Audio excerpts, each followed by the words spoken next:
ప్రజలందరికీ వినాయక చవితి శుభాకాంక్షలు. ఈసారి ముఖ్యంగా విజయవాడ వెస్ట్ సెంట్రల్ నియోజకవర్గంలో వరదల ప్రభావం మూలాన ప్రజలు పండగ చేసుకునే వాతావరణానికి ఇంకా రాలేదు. ఏది ఏమైనప్పటికీ కేంద్ర రాష్ట్ర ప్రభుత్వాలు అహర్నిశలు కష్టపడుతూ ఉన్నాయి.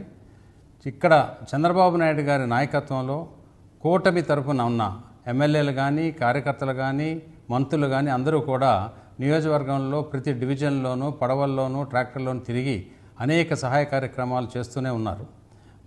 భవానీపురంలో ఉన్న ఎన్డీఏ ఆఫీస్ నుండి కూడా మా ఎమ్మెల్యే ఆఫీస్ నుండి ప్రత్యేకంగా శ్రద్ధ పెట్టి అన్ని సహాయ కార్యక్రమాలు చేస్తున్నారు. అయినప్పటికీ కొంతమందికి కొన్ని అంది ఉండకపోవచ్చు, ఇంకా కొన్ని సమస్యలు అలాగే ఉండి ఉండొచ్చు. అలాంటివి ఏమైనా ఉంటే ఇమీడియట్గా మీరు భవానీపురంలో ఉన్న ఎన్డీఏ కార్యాలయానికి తెలియపరచండి. డెఫినెట్గా నేను పర్సనల్గా పర్యవేక్షించి ఆ సమస్యలన్నీ కూడా అతి త్వరగా సాల్వ్ చేసే ప్రయత్నం చేద్దాం. ప్రజలందరికీ వినాయక చవితి శుభాకాంక్షలు. ఈసారి ముఖ్యంగా విజయవాడ వెస్ట్ సెంట్రల్ నియోజకవర్గంలో వరదల ప్రభావం మూలాన ప్రజలు పండగ చేసుకునే వాతావరణానికి ఇంకా రాలేదు. ఏది ఏమైనప్పటికీ కేంద్ర రాష్ట్ర ప్రభుత్వాలు అహర్నిశలు కష్టపడుతూ ఉన్నాయి.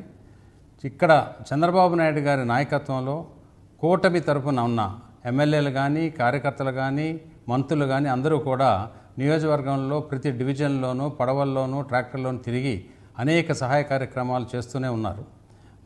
భవానీపురంలో ఉన్న ఎన్డీఏ ఆఫీస్ నుండి కూడా మా ఎమ్మెల్యే ఆఫీస్ నుండి ప్రత్యేకంగా శ్రద్ధ పెట్టి అన్ని సహాయ కార్యక్రమాలు చేస్తున్నారు. అయినప్పటికీ కొంతమందికి కొన్ని అంది ఉండకపోవచ్చు, ఇంకా కొన్ని సమస్యలు అలాగే ఉండి ఉండొచ్చు.